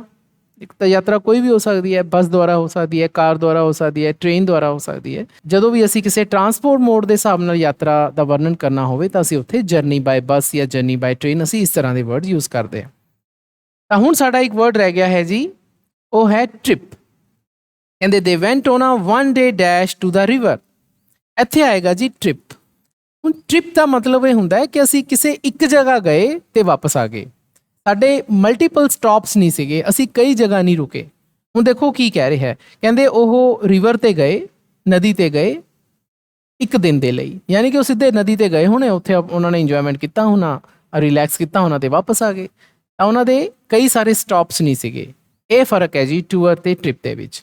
ਤਾਂ ਉਮੀਦ ਹੈ ਬੱਚਿਓ ਕਿ ਤੁਹਾਨੂੰ ਐਕਸਕਰਸ਼ਨ ਤੇ ਐਕਸਪੀਡੀਸ਼ਨ ਦੇ ਵਿੱਚ ਕਾਫੀ ਜ਼ਿਆਦਾ ਕਲੈਰਿਟੀ ਹੋ ਗਈ ਹੋਏਗੀ। ਇਸੇ ਤਰ੍ਹਾਂ ਟ੍ਰਿਪ ਤੇ ਟੂਰ ਦੇ ਵਿੱਚ ਵੀ ਤੁਹਾਨੂੰ ਸਾਰਾ ਸਮਝ ਆ ਗਿਆ ਹੋਏਗਾ ਕਿ ਕਿਹੜਾ ਵਰਡਸ ਕਿੱਥੇ ਆਪਾਂ ਯੂਜ਼ ਕਰਨਾ ਹੈ। ਤੇ ਇਸੇ ਤਰ੍ਹਾਂ ਸਟੂਡੈਂਟ ਤੁਹਾਨੂੰ ਜਰਨੀ, ਵੋਏਜ ਤੇ ਪਿਲਗ੍ਰਿਮੇਜ ਇਹਨਾਂ ਤਿੰਨਾਂ ਦਾ ਮਤਲਬ ਤੁਹਾਨੂੰ ਪੂਰੀ ਤਰ੍ਹਾਂ ਕਲੀਅਰ ਹੋ ਗਿਆ ਹੋਏਗਾ। ਹਾਂਜੀ ਸਟੂਡੈਂਟਸ, ਹੁਣ ਅਸੀਂ ਆਪਣੀ ਗ੍ਰਾਮਰ ਐਕਸਰਸਾਈਜ਼ ਦੀ ਇੱਕ ਐਕਸਰਸਾਈਜ਼ ਕਰਨ ਜਾ ਰਹੇ ਹਾਂ। ਇਹ ਸੈਕਿੰਡ ਐਕਸਰਸਾਈਜ਼ ਹੈ, ਡੂ ਐਜ਼ ਡਾਇਰੈਕਟਿਡ। ਤਾਂ ਸਟੂਡੈਂਟਸ ਇਹ ਐਕਸਰਸਾਈਜ਼ ਬਹੁਤ ਹੀ ਜ਼ਿਆਦਾ ਇੰਪੋਰਟੈਂਟ ਹੈ। ਮੈਂ ਇਸ ਤਰ੍ਹਾਂ ਦੀ ਇੱਕ ਐਕਸਰਸਾਈਜ਼ ਪਹਿਲਾਂ ਵੀ ਇੱਕ ਚੈਪਟਰ ਦੇ ਵਿੱਚ ਕਰਵਾ ਚੁੱਕਿਆ ਹਾਂ। ਤਾਂ ਸਟੂਡੈਂਟਸ ਇਸ ਐਕਸਰਸਾਈਜ਼ ਦੇ ਵਿੱਚ ਤੁਹਾਨੂੰ ਜਾਂ ਤਾਂ ਇਨਫਿਨਿਟਿਵਸ ਪਾਉਣ ਲਈ ਕਿਹਾ ਗਿਆ, ਜਾਂ ਤੁਹਾਨੂੰ ਪਾਰਟੀਸਿਪਲ ਪਾਉਣ ਲਈ ਕਿਹਾ ਗਿਆ, ਤੇ ਜਾਂ ਫਿਰ ਤੁਹਾਨੂੰ ਜੈਰੰਡ ਪਾਉਣ ਲਈ ਕਿਹਾ ਗਿਆ। ਤੁਹਾਨੂੰ ਇਹ ਸਮਝਾਉਂਗਾ ਕਿ ਇਹ ਆਪਾਂ ਕਿਸ ਤਰ੍ਹਾਂ ਕਰਨਾ ਹੈ। ਜਿਵੇਂ ਕਿ ਸਾਡਾ ਪਹਿਲਾ ਸੈਂਟੈਂਸ ਹੈ ਜੀ, I have come dash you, bracket ਸਾਨੂੰ ਸੀ ਦਿੱਤਾ ਹੋਇਆ। ਸਾਡੇ ਕੋਲ ਐਕਚੁਅਲੀ ਦੋ ਕੰਡੀਸ਼ਨਸ ਹੈ, ਇੱਕ ਤਾਂ ਸਾਨੇ ਬ੍ਰੈਕਟ ਵਾਲਾ ਵਰਡ ਹੀ ਯੂਜ਼ ਕਰਨਾ ਹੈ, ਲੇਕਿਨ ਦੂਸਰੀ ਕੰਡੀਸ਼ਨ ਇਹ ਹੈ ਕਿ ਸਾਨੇ ਉਸ ਵਰਡ ਨੂੰ ਐਜ਼ ਐਨ ਇਨਫਿਨਿਟਿਵ ਯੂਜ਼ ਕਰਨਾ ਹੈ, ਯਾਨੀ ਕਿ ਸੀ ਵਰਡ ਨੂੰ ਸਾਨੇ ਐਜ਼ ਐਨ ਇਨਫਿਨਿਟਿਵ ਯੂਜ਼ ਕਰਨਾ ਹੈ। ਤਾਂ ਸਟੂਡੈਂਟਸ ਤੁਹਾਨੂੰ ਪਤਾ ਹੈ ਕਿ ਸੀ ਐਕਚੁਅਲੀ ਵਰਬ ਹੈ, ਸੀ ਦਾ ਮਤਲਬ ਹੁੰਦਾ ਦੇਖਣਾ, ਇਸ ਦੀਆਂ ਵਰਬ ਦੀਆਂ ਫਾਰਮਸ ਹੁੰਦੀਆਂ ਸੀ, ਸੌ, ਸੀਨ। ਲੇਕਿਨ ਜਦੋਂ ਅਸੀਂ ਇਨਫਿਨਿਟਿਵ ਦੀ ਗੱਲ ਕਰਦੇ ਹਾਂ ਤਾਂ ਇਨਫਿਨਿਟਿਵ ਅਜਿਹੇ ਵਰਡਸ ਨੇ ਜੋ ਕਿ ਬਣੇ ਤਾਂ ਵਰਬਸ ਤੋਂ ਹੋਏ ਨੇ, ਲੇਕਿਨ ਉਹ ਸੈਂਟੈਂਸ ਦੇ ਵਿੱਚ ਵਰਬਸ ਦਾ ਕੰਮ ਨਹੀਂ ਕਰਦੇ। ਉਹ ਜਾਂ ਤਾਂ ਨਾਊਨ ਦਾ ਕੰਮ ਕਰਦੇ ਹੈ ਜ਼ਿਆਦਾ ਕੇਸਿਸ ਦੇ ਵਿੱਚ, ਜਾਂ ਕਈ ਵਾਰੀ ਉਹ ਐਡਵਰਬ ਦਾ ਵੀ ਕੰਮ ਕਰਦੇ ਹੈ, ਜਾਂ ਕਈ ਜਗ੍ਹਾ ਉਹ ਐਡਜੈਕਟਿਵ ਦਾ ਵੀ ਕੰਮ ਕਰਦੇ ਹੈ। ਤਾਂ ਸਾਨੂੰ ਪਹਿਲਾਂ ਇਹ ਪਤਾ ਹੋਣਾ ਚਾਹੀਦਾ ਹੈ ਕਿ ਇਨਫਿਨਿਟਿਵਸ ਹੈ ਕੀ ਹੈ। ਇਨਫਿਨਿਟਿਵਸ ਵਰਬਸ ਤੋਂ ਬਣਦੇ ਹੈ, ਲੇਕਿਨ ਇਹ ਸੈਂਟੈਂਸ ਦੇ ਵਿੱਚ ਵਰਬ ਦਾ ਕੰਮ ਨਹੀਂ ਕਰਦੇ। ਇਹ ਜਾਂ ਤਾਂ ਨਾਊਨ ਦਾ ਕੰਮ ਕਰਦੇ ਹੈ, ਜਾਂ ਐਡਵਰਬ ਦਾ ਜਿਸ ਨੂੰ ਤੁਸੀਂ ਕਿਰਿਆ ਵਿਸ਼ੇਸ਼ਣ ਕਹਿੰਦੇ ਹੋ, ਜਾਂ ਇਹ ਐਡਜੈਕਟਿਵ ਜਿਸ ਨੂੰ ਤੁਸੀਂ ਵਿਸ਼ੇਸ਼ਣ ਕਹਿੰਦੇ ਹੋ, ਇਹਦਾ ਕੰਮ ਕਰਦੇ ਆ। ਤਾਂ ਸਾਨੂੰ ਇਸ ਸੈਂਟੈਂਸ ਦੇ ਵਿੱਚ ਸੀ ਵਰਡ ਯੂਜ਼ ਕਰਨਾ ਹੈ ਐਜ਼ ਐਨ ਇਨਫਿਨਿਟਿਵ। ਤਾਂ ਅਸੀਂ ਇੱਥੇ ਯੂਜ਼ ਕਰਾਂਗੇ ਬੱਚਿਓ, I have come to see you, ਕਿ ਮੈਂ ਤੁਹਾਨੂੰ ਮਿਲਣ ਆਇਆ। ਤਾਂ ਸਟੂਡੈਂਟਸ ਅਸੀਂ ਜੇਕਰ ਇਹ ਸੈਂਟੈਂਸ ਦੇਖੀਏ ਤਾਂ ਇਸ ਦੇ ਵਿੱਚ ਜਿਹੜੀ ਸਾਡੀ ਮੇਨ ਵਰਬ ਹੈ ਉਹ ਹੈ ਕਮ, ਲੇਕਿਨ ਇੱਥੇ ਜਿਹੜਾ ਟੂ ਸੀ ਹੈ ਇਹ ਵਰਬ ਦੇ ਤੌਰ ਤੇ ਯੂਜ਼ ਨਹੀਂ ਹੋਇਆ, ਇਸ ਨੂੰ ਅਸੀਂ ਐਜ਼ ਐਨ ਇਨਫਿਨਿਟਿਵ ਯੂਜ਼ ਕੀਤਾ ਹੈ। ਅਸੀਂ ਇਸ ਦਾ ਆਂਸਰ ਲਿਖਾਂਗੇ I have come to see you. ਦੂਸਰਾ ਸਾਡਾ ਸੈਂਟੈਂਸ ਹੈ, he was quick dash understand the point. ਤਾਂ ਹੁਣ ਸਾਨੂੰ ਇਸ ਸੈਂਟੈਂਸ ਦੇ ਵਿੱਚ ਭਰਨ ਦੇ ਲਈ ਅੰਡਰਸਟੈਂਡ ਦਿੱਤਾ ਹੋਇਆ, ਲੇਕਿਨ ਫਿਰ ਕੰਡੀਸ਼ਨ ਨਾਲ ਹੈ ਕਿ ਸਾਨੂੰ ਫਿਰ ਐਜ਼ ਐਨ ਇਨਫਿਨਿਟਿਵ ਇਸ ਨੂੰ ਯੂਜ਼ ਕਰਨਾ ਹੈ। ਤਾਂ ਮੈਂ ਤੁਹਾਨੂੰ ਪਹਿਲਾਂ ਹੀ ਸਮਝਾ ਚੁੱਕਿਆ, ਇਨਫਿਨਿਟਿਵ ਦਾ ਮਤਲਬ ਕਿ ਅਸੀਂ ਇਸ ਵਰਡ ਨੂੰ ਐਜ਼ ਅ ਵਰਬ ਯੂਜ਼ ਨਹੀਂ ਕਰਨਾ। ਵਰਬ ਸਾਡੀ ਇੱਥੇ ਵਾਜ਼ ਹੈ, is am are was word ਜੋ ਸਾਡੀ ਮੇਨ ਵਰਬ ਹੈ, ਲਿੰਕਿੰਗ ਵਰਬ ਹੈ, ਉਹ ਸਾਡੀ ਇੱਥੇ ਮੇਨ ਵਰਬ ਵਾਜ਼ ਹੈ। ਅਸੀਂ ਇਸ ਨੂੰ ਪੰਜਾਬੀ ਕਰਦੇ ਹਾਂ ਕਿ ਉਹ ਬੜਾ ਤੇਜ਼ ਸੀ ਪੁਆਇੰਟ ਸਮਝਣ ਦੇ ਲਈ। ਇੱਥੇ ਅਸੀਂ ਕਰਾਂਗੇ he was quick to understand the point. ਤਾਂ ਅਸੀਂ ਇੱਥੇ ਅੰਡਰਸਟੈਂਡ ਦੇ ਅੱਗੇ ਟੂ ਲਗਾ ਦਾਂਗੇ ਤੇ ਸਾਡਾ ਇਹ ਇਨਫਿਨਿਟਿਵ ਬਣ ਜਾਏਗਾ। ਵੈਸੇ ਮੈਂ ਸਟੂਡੈਂਟਸ ਤੁਹਾਡੀ ਜਾਣਕਾਰੀ ਦੇ ਲਈ ਮੈਂ ਦੱਸਾਂ ਕਿ ਇਨਫਿਨਿਟਿਵ ਦੋ ਤਰ੍ਹਾਂ ਦੇ ਹੁੰਦੇ ਆ, ਜਾਂ ਤਾਂ ਅਸੀਂ ਇਨਫਿਨਿਟਿਵਸ ਟੂ ਲਗਾ ਕੇ ਬਣਾਉਂਦੇ ਹਾਂ, ਜਾਂ ਕਈ ਵਾਰੀ ਬੈਰ ਇਨਫਿਨਿਟਿਵ ਹੁੰਦੇ ਆ ਜਿਨ੍ਹਾਂ ਦੇ ਅੱਗੇ ਟੂ ਨਹੀਂ ਲੱਗਦਾ, ਲੇਕਿਨ ਇਹਨਾਂ ਦੋਨਾਂ ਸਾਡੇ ਪਹਿਲੇ ਵਾਲੇ ਸੈਂਟੈਂਸਿਸ ਦੇ ਵਿੱਚ ਅਸੀਂ ਟੂ ਇਨਫਿਨਿਟਿਵ ਲਗਾਏ ਆ। ਤੀਸਰਾ ਸਾਡਾ ਹੈ ਜੀ ਕਿ ਸਾਡੇ ਕੋਲੇ ਦੋ ਸੈਂਟੈਂਸਿਸ ਹੈ, ਅਸੀਂ ਉਹਨਾਂ ਨੂੰ ਕੰਬਾਈਨ ਕਰਨਾ ਹੈ। ਇਹ ਵਾਲੇ ਦੋਨੇ ਸੈਂਟੈਂਸ ਸਾਨੇ ਕੰਬਾਈਨ ਕਰਨੇ ਹੈ, ਲੇਕਿਨ ਸਾਨੇ ਯੂਜ਼ ਕੀ ਕਰਨਾ ਹੈ, ਇਨਫਿਨਿਟਿਵ ਯੂਜ਼ ਕਰਨਾ ਹੈ। ਇਨਫਿਨਿਟਿਵ ਮੈਂ ਤੁਹਾਨੂੰ ਪਹਿਲਾਂ ਹੀ ਦੱਸਿਆ ਬੱਚਿਓ, ਅਜਿਹੇ ਵਰਡਸ ਜੋ ਬਣਦੇ ਵਰਬ ਤੋਂ ਹੈ ਲੇਕਿਨ ਵਰਬ ਦਾ ਕੰਮ ਨਹੀਂ ਕਰਦੇ। ਤਾਂ ਅਸੀਂ ਪਹਿਲਾਂ ਦੇਖੋ ਸੈਂਟੈਂਸ ਪੜ੍ਹਦੇ ਹਾਂ ਕਿ ਹੀ ਹੈਜ਼ 5 ਚਿਲਡਰਨ, ਉਸਦੇ 5 ਬੱਚੇ ਨੇ, ਹੀ ਮਸਟ ਪ੍ਰੋਵਾਈਡ ਫॉर them, ਤਾਂ ਉਹਨਾਂ ਨੂੰ ਇਹਨਾਂ ਦੀ ਪੂਰੀ ਪਾਲਣ ਪੋਸ਼ਣ ਕਰਨਾ ਚਾਹੀਦਾ। ਤਾਂ ਜੇਕਰ ਅਸੀਂ ਇਸ ਦੀ ਪੰਜਾਬੀ ਐਵੇਂ ਕਰੀਏ ਕਿ ਉਸ ਨੂੰ ਆਪਣੇ 5 ਬੱਚਿਆਂ ਦਾ ਪਾਲਣ ਪੋਸ਼ਣ ਕਰਨਾ ਚਾਹੀਦਾ, ਇਹ ਬਣ ਜਾਏਗਾ ਨਾ। ਤਾਂ ਇਹਦਾ ਇੱਕ ਟ੍ਰਿਕ ਹੁੰਦੀ ਹੈ, ਜਦੋਂ ਸਾਨੇ ਐਜ਼ ਐਨ ਇਨਫਿਨਿਟਿਵ ਯੂਜ਼ ਕਰਨਾ ਹੋਵੇ ਦੋ ਸੈਂਟੈਂਸ ਨੂੰ ਕੰਬਾਈਨ ਕਰਨ ਲਈ, ਤਾਂ ਹਮੇਸ਼ਾ ਤੁਸੀਂ ਦੇਖੋ ਕਿ ਜਿਸ ਸੈਂਟੈਂਸ ਨੂੰ ਸਾਨੇ ਕੰਬਾਈਨ ਕਰਨਾ ਹੈ ਉਸ ਦੀ ਵਰਬ ਕਿਹੜੀ ਹੈ। ਤਾਂ ਦੇਖੋ ਇਸ ਦੀ ਵਰਬ ਹੈ ਜੀ ਪ੍ਰੋਵਾਈਡ, ਮੇਨ ਵਰਬ ਪ੍ਰੋਵਾਈਡ ਹੈ, ਜਿਹੜੀ ਅੱਗੇ ਮਸਟ ਲੱਗੀ ਹੋਈ ਹੈ ਇਹ ਉਸ ਦੇ ਅੱਗੇ ਮਾਡਲ ਵਰਬ ਦਾ ਕੰਮ ਕਰ ਰਹੀ ਹੈ, ਲੇਕਿਨ ਮੇਨ ਵਰਬ ਪ੍ਰੋਵਾਈਡ ਹੈ। ਅਸੀਂ ਪ੍ਰੋਵਾਈਡ ਤੋਂ ਚੱਕਾਂਗੇ, ਅਸੀਂ ਕੀ ਬਣਾਵਾਂਗੇ, he has 5 children, he has 5 children to provide for them। ਕਿਉਂਕਿ ਦੇਖੋ ਤੁਸੀਂ ਬੇਸਿਕ ਯਾਦ ਕਰੋ ਕਿ ਇਨਫਿਨਿਟਿਵ ਹੁੰਦੇ ਕੀ ਨੇ, ਇਨਫਿਨਿਟਿਵ ਬਣਦੇ ਆ ਵਰਬ ਤੋਂ। ਅਸੀਂ ਵਰਬ ਚੱਕ ਲਈ ਪ੍ਰੋਵਾਈਡ, ਕਿਵੇਂ ਬਣਾਵਾਂਗੇ ਇਨਫਿਨਿਟਿਵ, ਉਹਦੇ ਅੱਗੇ ਟੂ ਲਾ ਕੇ, ਤਾਂ ਅਸੀਂ ਟੂ ਪ੍ਰੋਵਾਈਡ ਲਾਤਾ ਤਾਂ ਸਾਡਾ ਇਨਫਿਨਿਟਿਵ ਬਣ ਗਿਆ। ਆਸਾਨ ਹੈ, ਥੋੜਾ ਜਿਹਾ ਸਮਝਣ ਦੀ ਲੋੜ ਹੈ। ਇੱਕ ਹੋਰ ਕਰਦੇ ਹਾਂ, ਜ਼ਿਆਦਾ ਕਲੀਅਰ ਹੋ ਜਾਏਗਾ। ਫੋਰਥ ਸਾਡਾ ਕੁਐਸਚਨ ਹੈ ਜੀ ਕਿ ਫਿਰ ਸਾਡੇ ਕੋਲੇ ਦੋ ਸੈਂਟੈਂਸਿਸ ਹੈ, ਤਾਂ ਸਾਨੇ ਇਹਨਾਂ ਦੋਨਾਂ ਸੈਂਟੈਂਸਿਸ ਨੂੰ ਕੰਬਾਈਨ ਕਰਨਾ ਹੈ into a single sentence. Single sentence ਦੇ ਵਿੱਚ ਹਾਲਾਂਕਿ ਸਾਨੂੰ ਇੱਥੇ ਕੋਈ ਕੰਡੀਸ਼ਨ ਨਹੀਂ ਹੈ ਕਿ ਅਸੀਂ ਇਨਫਿਨਿਟਿਵ ਯੂਜ਼ ਕਰੀਏ ਜਾਂ ਨਾ ਕਰੀਏ। ਅਸੀਂ ਕਿਸੇ ਵੀ ਤਰੀਕੇ ਨਾਲ ਇਹ ਦੋਨੇ ਸੈਂਟੈਂਸ ਕੰਬਾਈਨ ਕਰ ਸਕਦੇ ਹਾਂ, ਪਰ ਕਿਉਂਕਿ ਐਕਸਰਸਾਈਜ਼ ਸਾਰੀ ਇਨਫਿਨਿਟਿਵ ਵਾਲੀ ਹੀ ਹੈ, ਇੱਥੇ ਵੀ ਅਸੀਂ ਇਨਫਿਨਿਟਿਵ ਲਗਾਉਣ ਦੀ ਕੋਸ਼ਿਸ਼ ਕਰਦੇ ਹਾਂ। ਤਾਂ ਪਹਿਲਾਂ ਅਸੀਂ ਇਸ ਦੀ ਪੰਜਾਬੀ ਕਰਦੇ ਹਾਂ। ਕਹਿੰਦੇ he wants to earn his livelihood, ਉਹ ਆਪਣੀ ਆਜੀਵਿਕਾ ਕਮਾਉਣਾ ਚਾਹੁੰਦਾ ਹੈ, ਮਤਲਬ ਆਪਣਾ ਗੁਜ਼ਾਰਾ ਕਰਨ ਦੇ ਲਈ ਪੈਸਾ ਕਮਾਉਣਾ ਚਾਹੁੰਦਾ ਹੈ।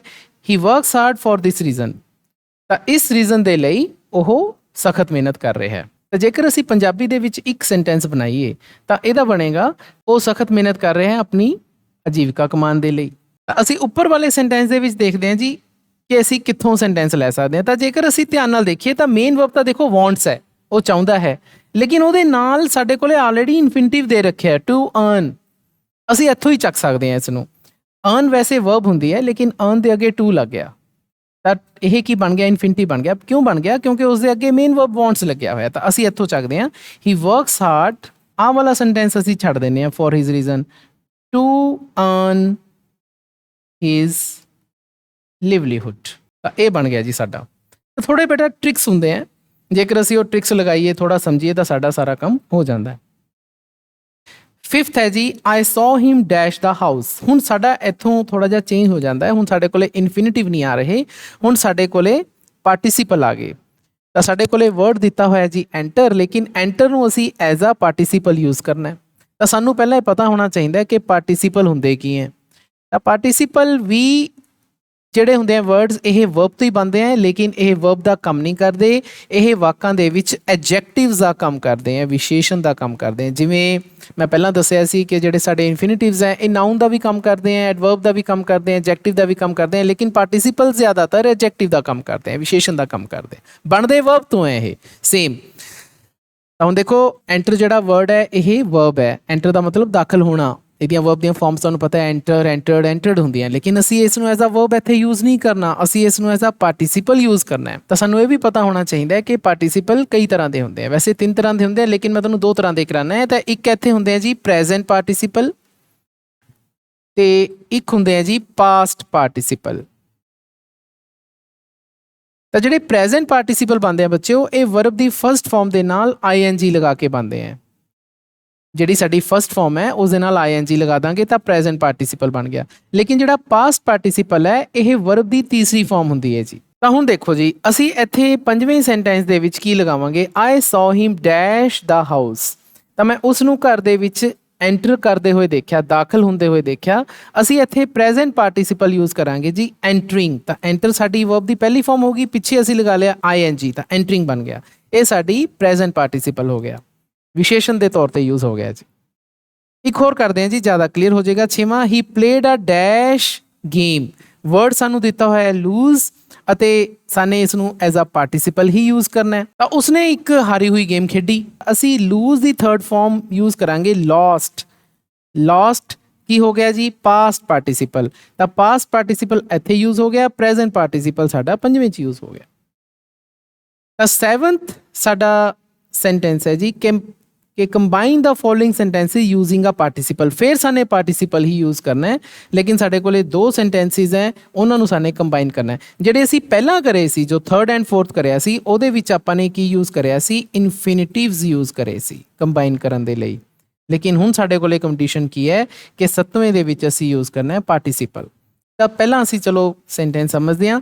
ਹੀ staggered back, he sank to the ground. Staggered back ਮਤਲਬ ਪਿੱਛੇ ਹਟਦੇ ਹੋਏ ਉਹ ਅਸੰਤੁਲਿਤ ਹੋ ਗਿਆ। ਸਟੈਗਰਡ ਦਾ ਮਤਲਬ ਹੁੰਦਾ ਹੈ ਅਸੰਤੁਲਿਤ ਹੋਣਾ, ਬੈਲੈਂਸ ਜਦੋਂ ਬੰਦੇ ਦਾ ਵਿਗੜ ਜਾਂਦਾ ਹੈ। ਤਾਂ ਹੀ ਸੈਂਕ ਟੂ ਦਾ ਗਰਾਊਂਡ ਅਤੇ ਉਹ ਧਰਤੀ ਤੇ ਗਿਰ ਗਿਆ। ਤਾਂ ਬੱਚਿਓ ਸਭ ਤੋਂ ਸੌਖਾ ਕੰਮ ਹੁੰਦਾ ਹੈ ਕੰਬਾਈਨ ਕਰਦੇ ਹੋਏ ਕਿ ਤੁਸੀਂ ਦੋਨਾਂ ਸੈਂਟੈਂਸਿਸ ਨੂੰ ਨਾ ਪਹਿਲਾਂ ਪੰਜਾਬੀ 'ਚ ਸੋਚੋ। ਇਹਦਾ ਇਹ ਬਣੂਗਾ ਕਿ ਪਿੱਛੇ ਹਟਦੇ ਹੋਏ ਉਹ ਗਿਰ ਗਿਆ, ਐਂ ਬਣੂਗਾ ਨਾ। ਤਾਂ ਇਹਦਾ ਮਤਲਬ ਆਪਾਂ ਪਹਿਲਾਂ ਇਹਨੂੰ ਚੱਕਾਂਗੇ, ਪਿੱਛੇ ਹਟਦੇ ਹੋਏ ਇੱਥੋਂ ਚੱਕਾਂਗੇ। ਹੁਣ ਸਾਨੂੰ ਪਤਾ ਹੈ ਸਾਡੀ ਮੇਨ ਵਰਬ ਇੱਥੇ ਕਿਹੜੀ ਹੈ, ਸਟੈਗਰ ਹੈ। ਸਾਨੂੰ ਇਹ ਵੀ ਪਤਾ ਹੈ ਕਿ ਜਿਹੜਾ ਸਾਡਾ ਪਾਰਟੀਸੀਪਲ ਹੈ ਉਹ ਵਰਬ ਦੀ ਫਾਰਮ ਤੋਂ ਹੀ ਬਣਦਾ ਹੈ। ਸਾਡੇ ਕੋਲੇ ਵਰਬ ਹੋ ਗਈ ਸਟੈਗਰ, ਤੇ ਕਿਵੇਂ ਬਣਦਾ ਹੈ, ਆਈਐਨਜੀ ਲਗਾ ਕੇ। ਪ੍ਰੈਜ਼ੈਂਟ ਪਾਰਟੀਸੀਪਲ ਆਈਐਨਜੀ ਲਗਾ ਕੇ ਬਣਦਾ ਨਾ। ਤਾਂ ਅਸੀਂ ਸਟੈਗਰ ਤੋਂ ਅਸੀਂ ਇਸ ਦਾ ਪ੍ਰੈਜ਼ੈਂਟ ਪਾਰਟੀਸੀਪਲ ਬਣਾ ਲੈਂਦੇ ਹਾਂ ਸਟੈਗਰਿੰਗ। ਸਟੈਗਰਿੰਗ ਬਣਾ ਲਿਆ, ਪਿੱਛੇ ਬੈਕ ਲਗਾਤਾ, ਫਿਰ ਲਗਾਤਾ comma, he sank to the ground. ਲਓ ਜੀ ਇਹ ਬਣ ਗਿਆ। ਇਹ ਸਾਡਾ ਹੋ ਗਿਆ ਜੀ ਦੋਨਾਂ ਸੈਂਟੈਂਸਿਸ ਦਾ ਕੰਬਾਈਨ ਸੈਂਟੈਂਸ। ਸਟੂਡੈਂਟਸ ਬੇਸਿਕਸ ਤੁਹਾਨੂੰ ਕਲੀਅਰ ਹੋਣੇ ਚਾਹੀਦੇ ਨੇ। ਹਮੇਸ਼ਾ ਕੰਬਾਈਨ ਕਰਦੇ ਹੋਏ ਜਿਸ ਸੈਂਟੈਂਸ ਨੂੰ ਤੁਸੀਂ ਅੱਗੇ ਜਾਂ ਪਿੱਛੇ ਲਗਾਉਣਾ ਉਸ ਦੀ ਵਰਬ ਵੱਲ ਧਿਆਨ ਦਿਓ। ਉਸਦੀ ਵਰਬ ਨੂੰ ਦੇਖ ਕੇ ਫਿਰ ਉਸਦਾ ਇਨਫਿਨਿਟਿਵ ਜਾਂ ਪਾਰਟਿਸਿਪਲ ਬਣਾਓ, ਤੁਹਾਨੂੰ ਈਜ਼ੀ ਤਰੀਕੇ ਦੇ ਨਾਲ ਤੁਹਾਡਾ ਸੈਂਟੈਂਸ ਕੰਬਾਈਨ ਹੋ ਜਾਏਗਾ, ਕੋਈ ਪ੍ਰੋਬਲਮ ਨਹੀਂ ਆਏਗੀ। 8th ਹੈ ਜੀ, Shri is very ਕੀਨ dash modelling. ਜੋ ਵਰਡ ਸਾਨੇ ਵਿੱਚ ਸਪਲਾਈ ਕਰਨਾ ਹੈ ਉਹ ਹੈ ਜੀ ਟੇਕ ਅਪ, ਲੇਕਿਨ ਸਾਡੀ ਇੱਕ ਹੋਰ ਕੰਡੀਸ਼ਨ ਹੈ ਕਿ ਸਾਨੇ ਐਜ਼ ਐਨ ਇਨਫਿਨਿਟਿਵ ਯੂਜ਼ ਕਰਨਾ। ਪਹਿਲਾਂ ਹੀ ਅਸੀਂ ਪੜ੍ਹ ਚੁੱਕੇ ਕਿ ਇਨਫਿਨਿਟਿਵ ਉਹ ਵਰਡਸ ਜਿਹੜੇ ਵਰਬ ਤੋਂ ਬਣਦੇ ਨੇ ਲੇਕਿਨ ਵਰਬ ਦਾ ਕੰਮ ਨਹੀਂ ਕਰਦੇ। ਇਨਫਿਨਿਟਿਵਸ ਦੋ ਤਰ੍ਹਾਂ ਦੇ ਹੁੰਦੇ ਨੇ, ਮੈਂ ਤੁਹਾਨੂੰ ਪਹਿਲਾਂ ਦੱਸਿਆ ਸੀ ਕਿ ਜਾਂ ਤਾਂ ਅਸੀਂ ਟੂ ਦੇ ਨਾਲ ਵਰਬ ਦੀ ਫਸਟ ਫਾਰਮ ਲਗਾ ਦਈਏ ਜਾਂ ਕੱਲਾ V1 ਲਗਾ ਦਈਏ, ਤਾਂ ਦੋਨੇ ਇਹ ਕੀ ਹੁੰਦੇ ਨੇ ਜੀ, ਇਨਫਿਨਿਟਿਵ ਹੁੰਦੇ ਆ। ਤਾਂ ਕੁਝ ਵਰਬਸ ਐਸੀਆਂ ਨੇ ਜਿਨ੍ਹਾਂ ਦੇ ਅੱਗੇ ਟੂ ਲੱਗਦਾ ਹੈ, ਤਾਂ ਟੇਕ ਅਪ ਦੇ ਅੱਗੇ ਟੂ ਲਾਵਾਂਗੇ ਤਾਂ ਇਹਦਾ ਆਨਸਰ ਆਏਗਾ ਜੀ ਕਿ she is very keen to take up modelling.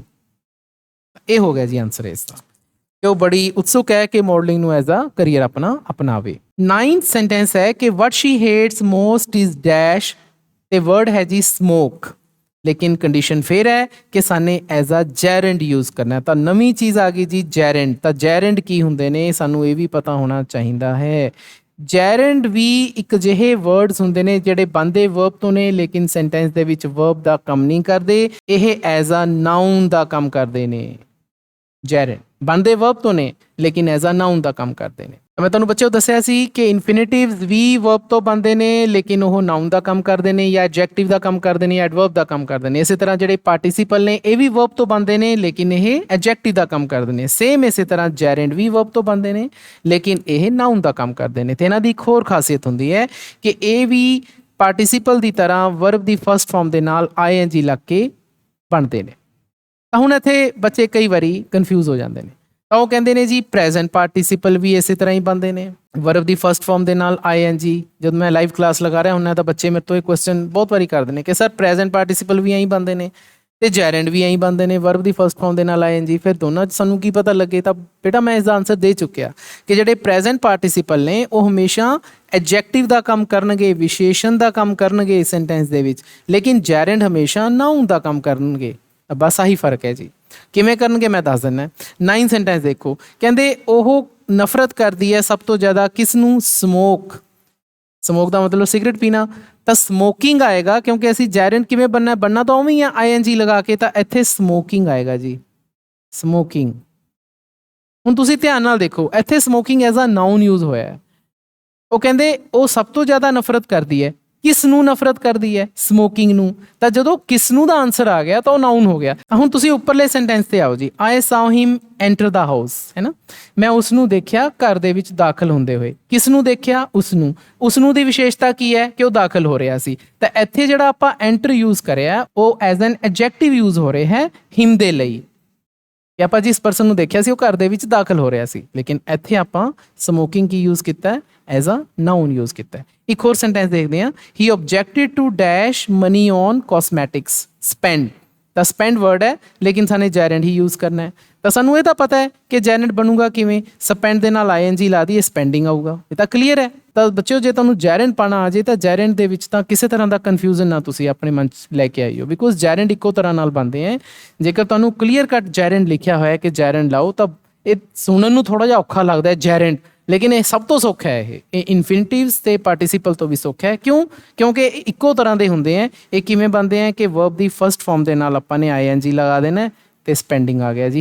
He objected to spending money on cosmetics, ਕਿ ਉਸ ਨੂੰ ਮੇਕਅਪ ਵਾਲੀਆਂ ਚੀਜ਼ਾਂ ਤੇ ਪੈਸੇ ਖਰਚਣੇ ਚੰਗੇ ਨਹੀਂ ਲੱਗਦੇ। ਤਾਂ ਸਟੂਡੈਂਟਸ ਉਮੀਦ ਹੈ ਕਿ ਤੁਹਾਨੂੰ ਇਹ ਸਾਰੀ ਐਕਸਰਸਾਈਜ਼ ਸਮਝ ਆ ਗਈ ਹੋਵੇਗੀ। ਥੋੜੀ ਜਿਹੀ ਟਿਪੀਕਲ ਹੈ ਐਕਸਰਸਾਈਜ਼, ਲੇਕਿਨ ਮੈਂ ਇਸ ਤਰ੍ਹਾਂ ਦੀ ਐਕਸਰਸਾਈਜ਼ ਆਪਣੀਆਂ ਪਹਿਲੀਆਂ ਵੀਡੀਓਜ਼ ਦੇ ਵਿੱਚ ਵੀ ਕਈ ਵਾਰੀ ਕਰਵਾਈਆਂ ਨੇ ਤੇ ਮੈਂ ਕੋਸ਼ਿਸ਼ ਕਰੂੰਗਾ ਕਿ ਮੈਂ ਆਪਣੇ ਇੱਕ ਵੀਡੀਓ ਦੇ ਵਿੱਚ ਇਹ ਪੂਰਾ ਟੌਪਿਕ ਪੂਰਾ ਡਿਟੇਲ ਤੁਹਾਨੂੰ ਸਮਝਾਵਾਂ ਤਾਂ ਕਿ ਤੁਹਾਡਾ ਕਿਸੇ ਤਰ੍ਹਾਂ ਦਾ ਕੋਈ ਡਾਊਟ ਨਾ ਰਹੇ। ਫਿਰ ਵੀ ਸਟੂਡੈਂਟਸ ਜੇਕਰ ਤੁਹਾਨੂੰ ਕੋਈ ਡਾਊਟ ਹੈ ਤਾਂ ਤੁਸੀਂ ਮੇਰੇ ਨਾਲ ਕੰਸਲਟ ਕਰ ਸਕਦੇ ਹੋ, ਮੈਨੂੰ ਕਮੈਂਟ ਦੇ ਵਿੱਚ ਤੁਸੀਂ ਕੁਐਸਚਨ ਕਰ ਸਕਦੇ ਹੋ। ਆਪਾਂ ਇਸ ਤੋਂ ਅਗਲੀ ਵੀਡੀਓ ਦੇ ਵਿੱਚ ਇਸ ਚੈਪਟਰ ਦੇ short answer type questions discuss ਕਰਾਂਗੇ, ਲੇਕਿਨ ਉਸ ਤੋਂ ਪਹਿਲਾਂ ਤੁਹਾਨੂੰ ਇਸ ਚੈਪਟਰ ਦੀ ਥੋਰੋ ਨੌਲੇਜ ਹੋਣੀ ਬਹੁਤ ਹੀ ਜ਼ਰੂਰੀ ਹੈ। ਤਾਂ ਮੈਂ ਐਂਡ ਦੇ ਵਿੱਚ ਇਸ ਚੈਪਟਰ ਦੀ ਤੁਹਾਨੂੰ ਮੈਂ ਜੋ ਕੰਪਲੀਟ ਐਕਸਪਲੇਨੇਸ਼ਨ ਅਤੇ ਐਨਾਲਿਸਿਸ ਕਰਵਾਈ ਹੈ ਉਸ ਦਾ ਲਿੰਕ ਦੇ ਰਿਹਾ ਹਾਂ। ਇਸ ਲਿੰਕ ਤੇ ਜਾ ਕੇ ਤੁਸੀਂ ਇਹ ਚੈਪਟਰ ਪੂਰੀ ਤਰ੍ਹਾਂ ਸਮਝੋ ਤਾਂ ਕਿ ਤੁਹਾਨੂੰ ਆਉਣ ਵਾਲੇ ਸ਼ਾਰਟ ਆਨਸਰ ਟਾਈਪ ਕੁਐਸਚਨਸ ਤੇ ਲੌਂਗ ਆਨਸਰ ਟਾਈਪ ਕੁਐਸਚਨਸ ਪੂਰੀ ਤਰ੍ਹਾਂ ਕਲੀਅਰ ਹੋ ਜਾਣ। ਫਿਰ ਮਿਲਦੇ ਹਾਂ ਜੀ, ਧੰਨਵਾਦ।